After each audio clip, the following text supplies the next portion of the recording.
Okay, so let's knock out credibility really quick. Guys, obvious why this is important. You know, you do not want to be viewed as the guy on the left here. You want to be Walter Cronkite. No diamond rings, lots of gray suits, right?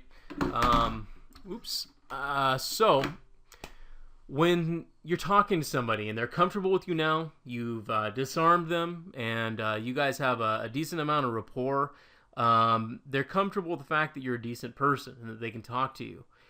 You need to build a little bit of credibility, because if they're talking to a whole bunch of people, or even if they're not, it's just important that they feel like you know what you're actually talking about.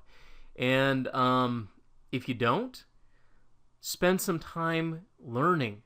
You know, invest a little bit of time learning what the market's like. When people call, and for instance, you know, folks call and I answer the phone, hey, how's it going? We start talking, and they say, well, this place down the street sold for $300,000. And I say, okay, I see. Let me ask you this. You actually saw that was sold and recorded at that price. And there's a pause, and they're like, well, no, it was for sale for that. And I say, okay. The reason that I ask is because a lot of times, you know, the price that it was listed at isn't necessarily what it sold at. Sometimes it's more, sometimes it's less. Do you happen to know what it was recorded at? And just by using that language, it lets them know this guy, you know, knows what he's talking about. And I say, yeah. So I start going through and say, your place. And a lot of times the credibility things, I will sprinkle the language throughout the conversation.